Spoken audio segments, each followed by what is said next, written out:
Welcome to the Making Sense podcast. This is Sam Harris. Just a note to say that if you're hearing this, you are not currently on our subscriber feed and will only be hearing the first part of this conversation. In order to access full episodes of the Making Sense podcast, you'll need to subscribe at samharris.org. There you'll find our private RSS feed to add to your favorite podcatcher, along with other subscriber-only content. We don't run ads on the podcast, and therefore it's made possible entirely through the support of our subscribers. So if you enjoy what we're doing here, please consider becoming one.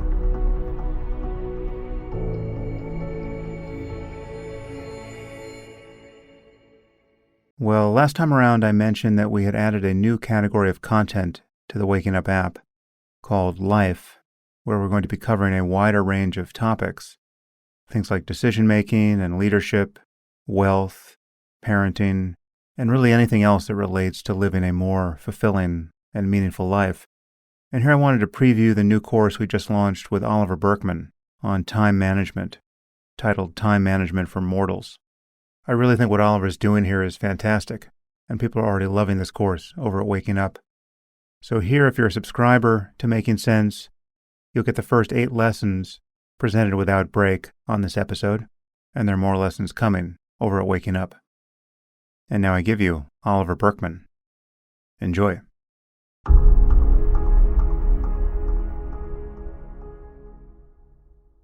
Welcome. My name is Oliver Burkeman, and I'm really happy to be working with Sam to bring you this course entitled Time Management for Mortals.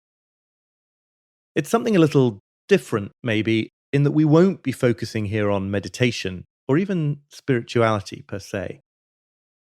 In fact, you'd be forgiven for thinking that time management was the polar opposite of meditation or of spirituality, that it was a field concerned not with the deepest questions about human experience, but just the shallow stuff. How to crank through as many work tasks as possible when you might not even particularly want to do them in the first place. Or how to save a few hours each week by cooking all your dinners in one big batch on Sundays. So my very first job is to convince you otherwise. To persuade you that time management isn't just about labeling your tasks with A, B, and C priorities, or batch cooking pasta sauce or such like. It's vastly more than that. Arguably, time management is all that life is.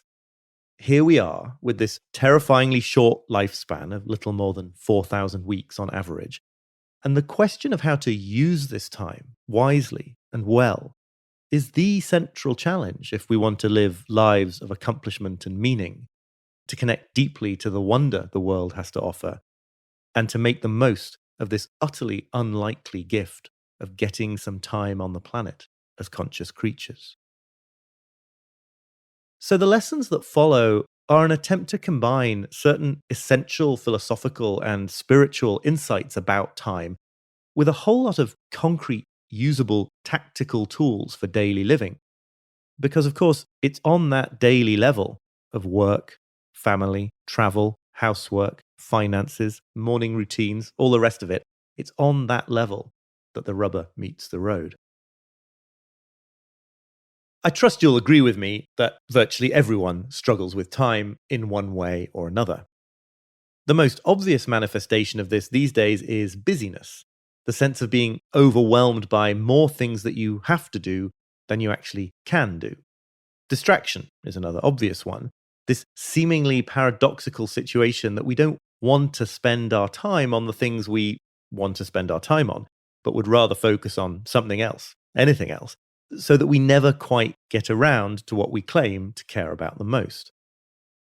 And then arising from all this, there's also this ubiquitous, subtler sense that somehow this portion of our lives, right here, isn't quite it.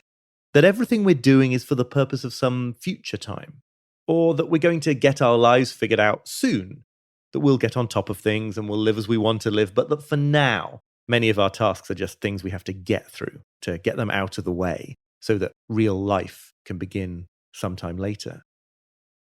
A lot of people have this feeling, as the English novelist Arnold Bennett put it, writing at the dawn of the modern busyness epidemic, that the years slip by and slip by and slip by, and that they have not yet been able to get their lives into proper working order. Now, the guiding principle of this course, and I certainly didn't make it up, it's a theme in the work of everyone from Seneca the Roman Stoic to the Zen master Dogen and the philosopher Martin Heidegger. It's that all of these versions of the feeling of being in a struggle against time arise from a core kind of mistake in how we think about time and how we relate to it. Now, I don't want to imply that this is all just a matter of switching your mindset. Certainly, the situation is made worse by all kinds of cultural and economic pressures. So it's definitely not all your personal fault that you're so overwhelmed at work, for example, or that you can't resist glimpsing at social media. But changing our relationship to time into something more fulfilling and energizing, I think it does have to start with clearing up this fundamental issue. And what is this issue? Well, you could characterize it as an unwillingness to face the reality of our finitude. Let's talk briefly about finitude. I mentioned that we each only get about 4,000 weeks of life on average. Indeed, the whole of human civilization, since the ancient Sumerians of Mesopotamia, has unfolded over the span of only about 300,000 weeks.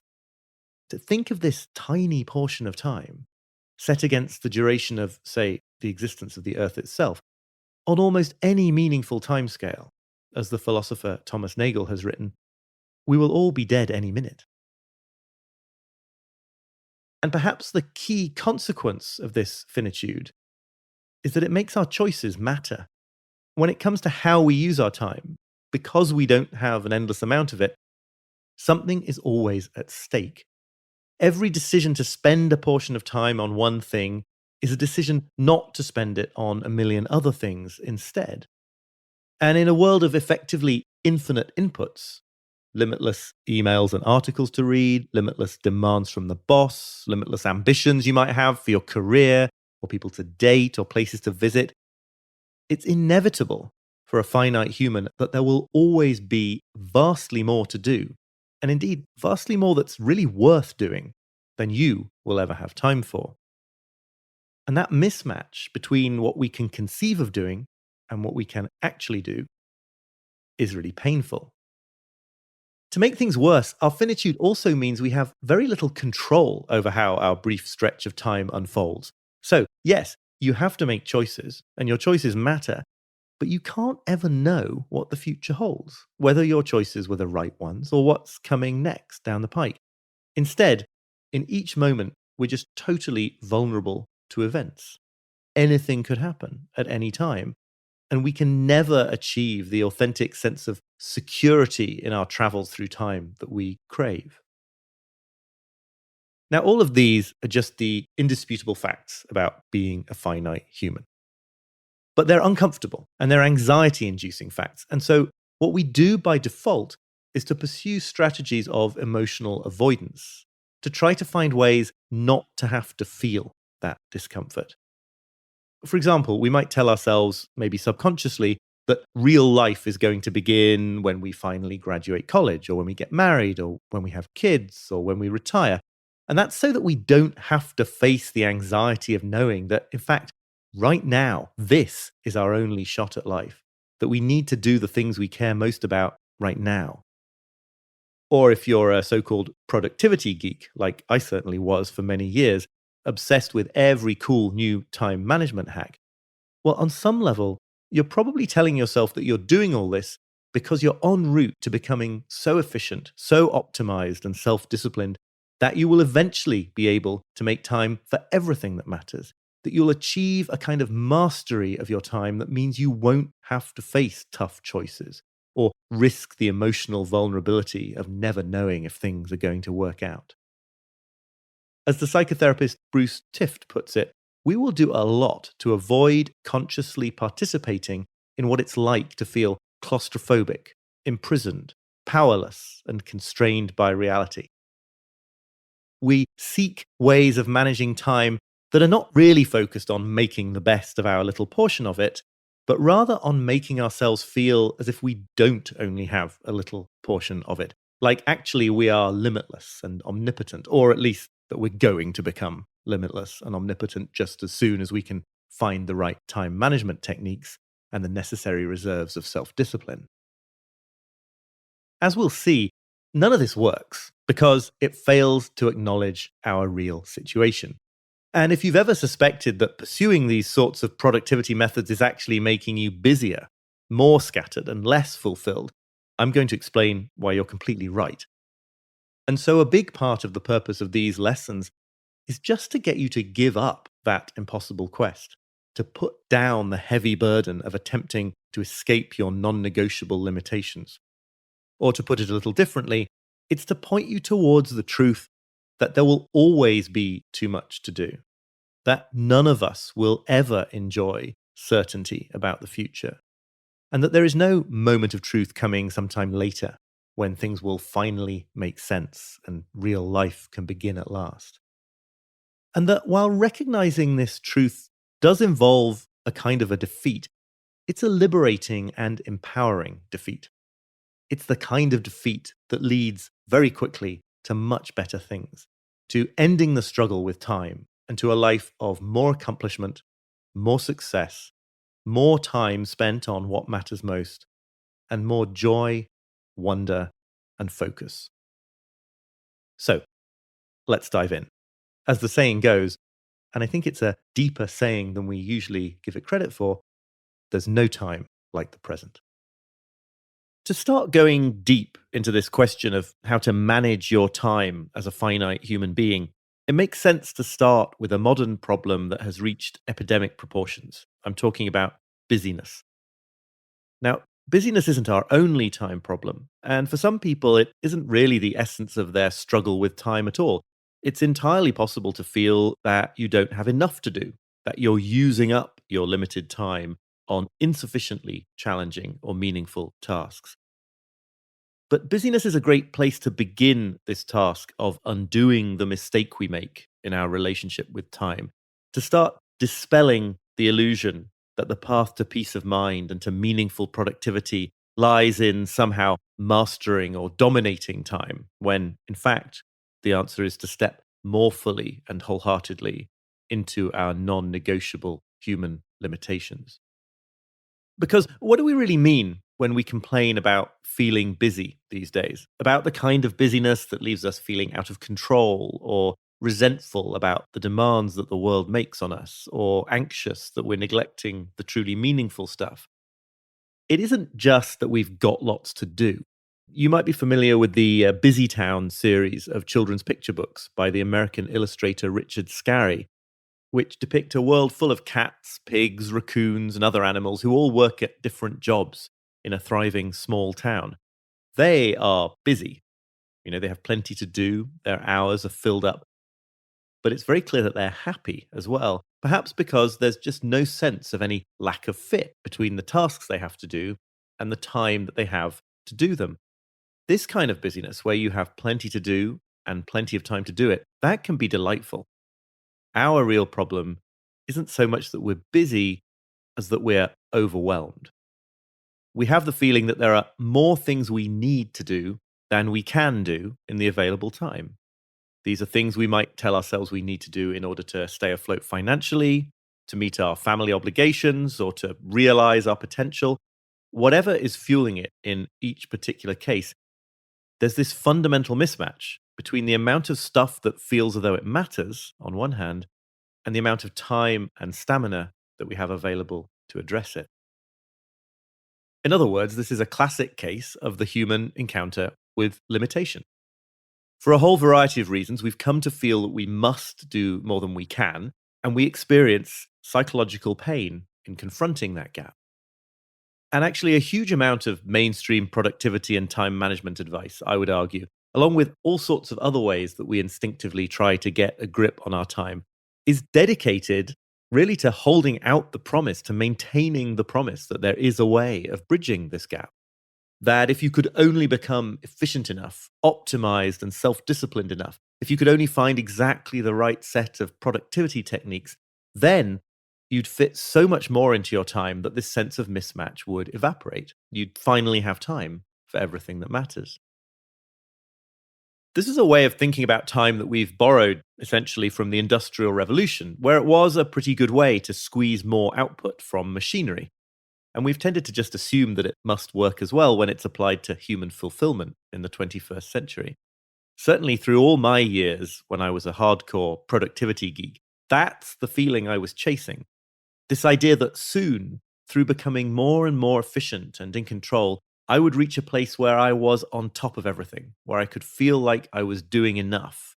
And actually, because I had a lot of my sense of self worth tied up in all of this, that I was justifying my existence on the planet.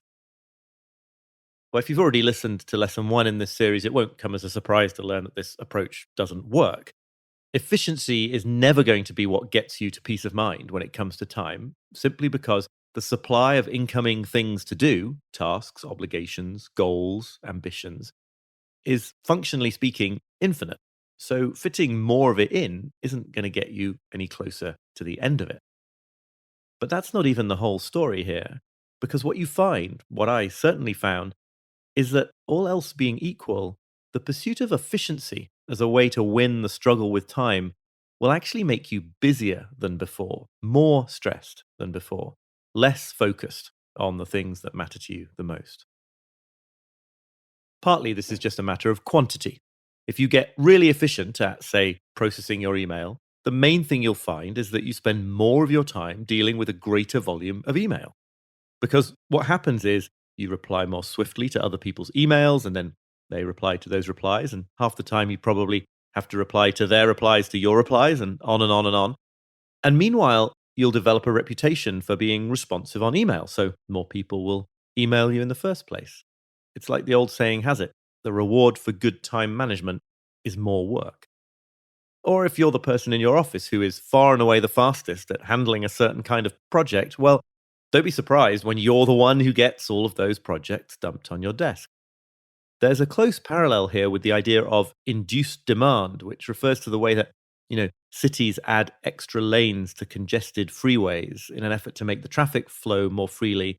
And what often happens instead is that those extra lanes just incentivize more drivers to use that route. So more cars flood the system and the congestion stays just as bad as it was. But there's another dimension to this pitfall that I'm calling the efficiency trap, too, which is one not just of the quantity of tasks, but the quality. If you focus obsessively on trying to fit more and more in as a way to feel in control of your time, you're actually likely to end up spending more and more of your time on the least important things. That's partly because we tell ourselves that the really important things need our full focus, they need plenty of energy, and so we postpone them. We concentrate instead on clearing the decks. That is, dealing with all the other little tasks that are tugging at our attention so that we can later get the time and the focus that we need for the important ones. Trouble, of course, is that the decks are never cleared because the incoming supply of things to fill them is basically infinite. So we never get round to the important stuff at all.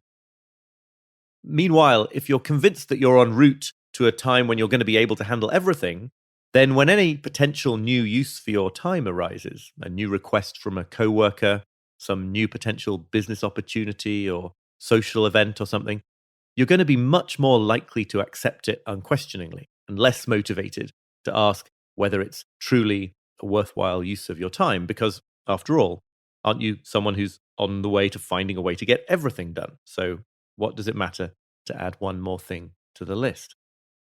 So, systematically, efficiency leads to us feeling busier and busier with less important things. To be clear, I'm not saying that efficiency has no role to play in using time well. If it currently takes you half an hour just to find the file you're supposed to be working on, or to find a clean pair of socks in the morning, then yes, there probably are some efficiency improvements you ought to be making in your life, and please don't let me dissuade you from making them. The point, instead, is that more efficiency and optimization can never be the main answer to feeling overwhelmed, for the simple reason that we are finite creatures swimming in oceans of infinite possibility. So there'll always be too much to do. And that's why I think the really important skill to be developed here, and we'll be looking at some concrete techniques for this in some of the lessons that follow, it's actually a kind of anti skill. It's the ability to not do something. It's the willingness to not clear the decks. to be okay with the fact that there will always be a whole bunch of stuff on your to-do list that you're not doing at the moment. To know that there is all this other stuff you could meaningfully be doing, and yet to be willing to turn your attention for a few hours right now to something that genuinely matters to you. This anti-skill is similar to the cast of mind that the poet John Keats famously called negative capability. It's the capacity to stay with one activity despite so many other things feeling unresolved, to be present with a project that matters to you or a person who matters to you, even though you know there are so many other things calling for your attention. Of course, few of us are in a position to just ignore our email or all those other little tasks that fill up the decks. You're still going to have to spend time on that stuff. But what you can do is to give up hope of ever getting to the end of all that stuff, of ever getting totally on top of it all, or of thinking that peace of mind lies at the time and the place when you will finally have got on top of it all. You can treat all that stuff instead as something that you dip into for a while on a regular basis with no particular expectation of completion. So, sure, maybe you need to give an hour or 2 hours to email each day. But if you can, put that time towards the end of your working day. And don't necessarily aim to reach inbox zero, just aim to spend the prescribed amount of time on that activity before stepping away. And if your energy is greatest at the start of the day, like mine is, well, use some of that time for the projects you care about the most, even though you'll be doing so in the full knowledge that the decks are not clear. See what happens if you can approach life in this way, to allow the anxiety that's going to arise from all those undone tasks being on the to-do list. And at the same time, to just spend a few hours anyway on something that feels truly important. There's a sort of surrender involved here, a giving up on something. But ultimately, what you're giving up is the attempt to escape the way that reality actually is.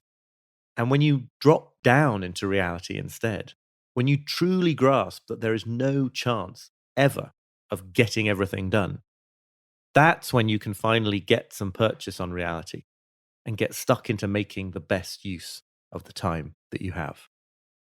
In the last session, we looked at the ubiquitous modern problem of overwhelm and why the standard response to it, which is trying to become ever more efficient, isn't going to lead you to peace of mind. That in fact, left unchecked, the pursuit of efficiency will end up draining your life of meaning. But to really grasp the shift of perspective that we're exploring here, I think it's important to see that this underlying mismatch between the infinite world of possibility and our all too finite time and capacities, it isn't confined to the world of emails and work demands and chores and family duties and so on. It's really more a basic condition of being alive in the modern world. Because the modern world provides us with, and just as importantly, informs us about, a truly inexhaustible supply of things that seem worth doing, things that seem like they'd enable you to live a truly meaningful life, to really suck the marrow out of your limited time. So there's an inexhaustible supply of experiences worth having, books worth reading, people worth getting to know. And it often seems like if we could only squeeze in a few more of them, then we would finally feel fulfilled at last. This morning, when I was out on a walk, I had the thought, seemingly from nowhere, that what I really needed, what would really enable me to feel like I was living fully, was a mountain bike. Well, maybe a mountain bike really would improve my life. I don't know. But I do know that once I obtain one, if I do that, there'll be a million other potential versions of that thought. What I really need in order to feel fulfilled is waiting in the wings to remind me of all the other things I'm not doing, the experiences I'm not having, the possessions I don't possess. We're in the territory here, obviously, of the fear of missing out. That very contemporary suspicion that other people are living more exciting and fulfilled lives than we are, that there's something different we ought to be doing with our time in order to maximize our potential or our happiness. The German social theorist Hartmut Rosa has made the interesting point that this feeling probably didn't afflict people in pre-modern times. Go back a few centuries and Most people either believed in an afterlife, so there was less riding on making the most of this life, or they believed in some kind of cyclical picture of history. So they saw themselves as just playing their role in an endlessly repeating cosmic drama. Or alternatively, maybe it just never would have occurred to them that they had any right to expect anything other than to occupy the social or economic role in which they found themselves. By contrast, today, we are ceaselessly attempting to get the most out of life, to seize the day, to somehow close the gap between our actual set of experiences and the available world of experiences. And then we're ceaselessly discovering that we can't do it. I think if you can get a small taste of an alternative way of seeing this, the shift from the fear of missing out to what I like to call the joy of missing out, that can be a kind of master key for using your time meaningfully and well. And to get there, I think we're going to have to begin with the incredibly unreadable and incredibly politically unpalatable German philosopher Martin Heidegger. Don't worry, I'm just going to pluck a couple of the most useful ideas from his work here. And one of those is just to see the total extent to which we are defined by our finitude, by our capacity as we proceed through life only ever to choose one path at a time from a multiplicity of possible paths. This is the realization that every decision to use a portion of our time in a certain way, an hour, a week, or a whole lifetime, it's by definition a decision not to use it in an infinity of other possible ways. And what this means is that any human life, even the most successful life you could possibly imagine, is inevitably a matter of constantly waving goodbye to possibilities. As I go through the day making hundreds of small choices, I'm building a life, yes, but at one and the same time, I'm closing off the possibility of countless other lives forever. And what Heidegger saw was that facing up to that fact, even just a little, taking responsibility for the situation, for the fact that we're always making these choices, whether we like it or not, is incredibly daunting. It's anxiety inducing. So we're always trying to find ways to evade taking responsibility instead, to avoid having to confront the fact of all these cuttings away of possibility. One way we do that is just to numb ourselves with distraction and busyness. Another is to convince ourselves that actually we don't have choices, that in fact we do have. So we tell ourselves that we have no option but to pursue a given career, or stay married to the person we married, or no option to leave the city for the country, or the other way around, that it's just the done thing and we have to go along. I also think the modern obsession with personal productivity can often be another way of avoiding responsibility for our choices, right? You get to dodge the responsibilities of finitude by convincing yourself that in some sense you're not finite, that you're going to be able to do everything so that you won't have to make tough choices with your time. And you can probably see how the internet makes all this a lot worse because it promises to help us make better use of our time while simultaneously exposing us to vastly more potential uses for our time. And then, by the way, also offering the perfect source of distraction when it all gets too much and we want to shift our focus from the stress of making choices. So the very tool you're using to try to get the most out of life actually makes you feel as though you're missing out on even more of it. So, for example, Facebook is a great way to stay informed about events you might like to attend, but it's also a guaranteed way to find out about more events you'd like to attend than anyone possibly could ever attend. Online dating, likewise, is a fantastic way to find people to date, but it's also pretty much a guaranteed way of being constantly reminded about all the other potentially more alluring people you could be dating instead. So if you're somebody who is plagued by this fear of missing out, it can be surprisingly powerful just to understand that in fact, missing out is inevitable. It's baked into the human condition that we will miss out on almost everything. So that fearing missing out makes no real sense. It's like worrying that you might be unable to make 2 and 2 add up to 5, when the truth is you don't need to worry about that because you're definitely not going to manage it. But we can go a step even further here, I think, and see that missing out isn't just unavoidable. It's arguably what makes things worth doing, what makes life worth living, what gives meaning to our experiences in the first place.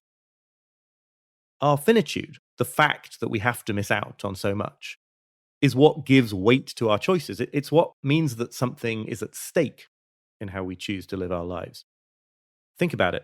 If you knew that your life would never end, then the answer to the question, should I do X or Y with my time today, would always be, who cares? It doesn't matter, because there's always the next day, and the next day, and the one after that. In fact, why bother doing anything at all today in a situation like that? So the fact that you have to miss out isn't necessarily even something to regret. It's perhaps the thing that makes life juicy in the first place. I think one final way to help bring all this into focus is to see that there is something rather arrogant and entitled in the way we usually think about our finite time. We act as if it's a huge problem that we only get a short amount of time, and that it's a kind of insult that it gets taken away from us by death. But when we say that our lives are short, short compared to what? Certainly short compared to the life of a hypothetical immortal being. But it might make as much sense or even more sense to compare our lives not to a hypothetical immortal being, but to all the countless hypothetical people who never got to be born in the first place. And to see that from that perspective, it's not really cruel that our lives aren't longer.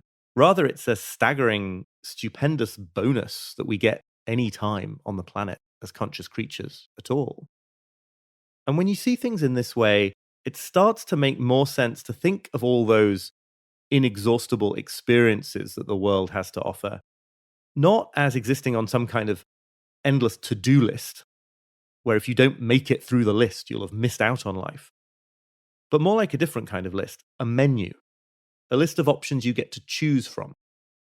And that in that situation, having to choose, the necessity of choosing, it's not a terrible fate you've been sentenced to, but rather a wonderful opportunity and a positive affirmation of whatever choices you do end up making.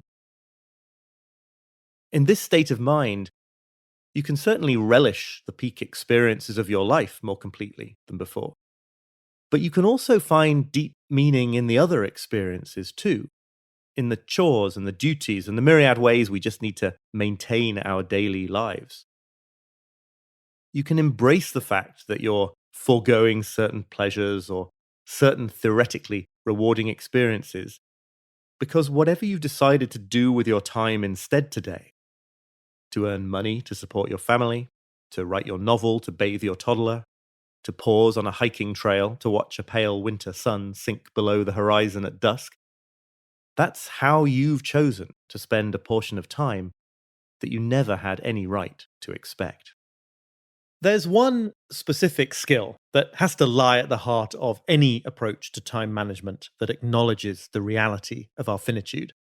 One tactic, arguably more crucial than any other, for unlocking accomplishment and a sense of fulfillment, for stepping off this anxiety-fueled treadmill where we're always trying to get on top of an infinite supply of things we could do with our time. That skill is deciding. In other words, developing the habit of making decisions, making more decisions throughout the day, throughout our lives. Now, deciding has acquired something of a bad reputation in recent years, thanks to the publicity surrounding the phenomenon of decision fatigue. That's the claim that making decisions depletes the ego in a way that makes it harder to make further decisions later on.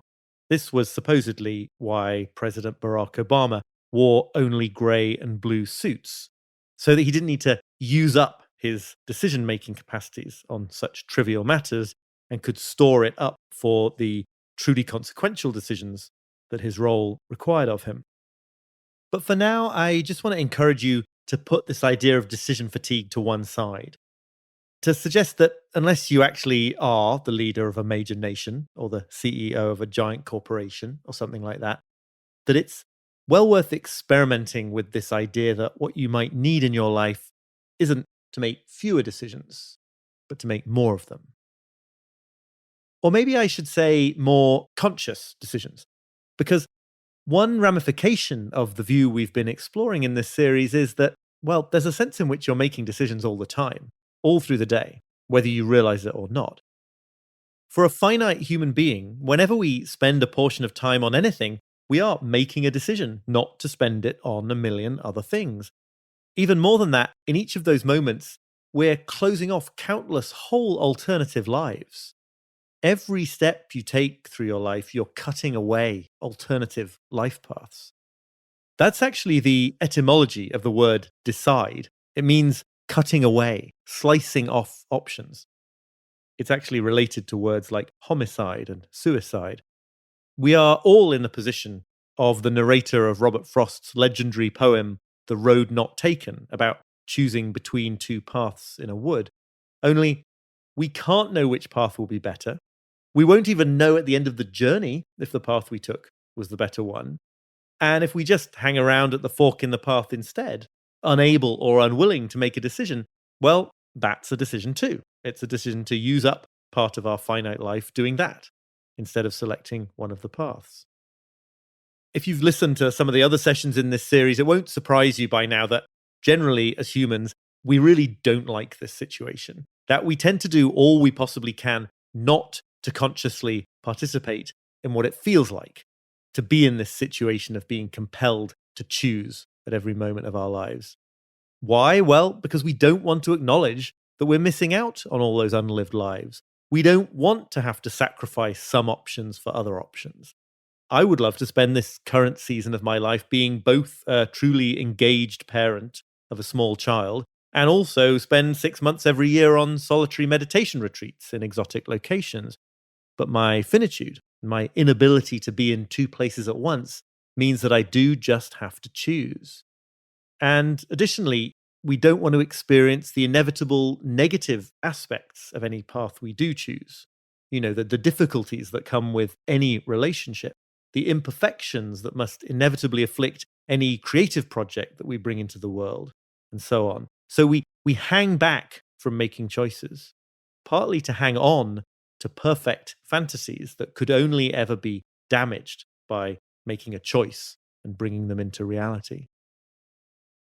So what we do instead, in an effort not to feel this discomfort of being limited, is we try to cling on to the feeling of control by keeping our options open, by not consciously making decisions, by staying mired in indecision or procrastination or commitment phobia. And it's no fun to be mired in indecision or procrastination or commitment phobia, but in a very important way, it does feel sort of comfortable. If you'd like to continue listening to this conversation, you'll need to subscribe at samharris.org. Once you do, you'll get access to all full-length episodes of the Making Sense podcast, along with other subscriber-only content, including bonus episodes and AMAs, and the conversations I've been having on the Waking Up app. The Making Sense podcast is ad-free and relies entirely on listener support, and you can subscribe now at samharris.org.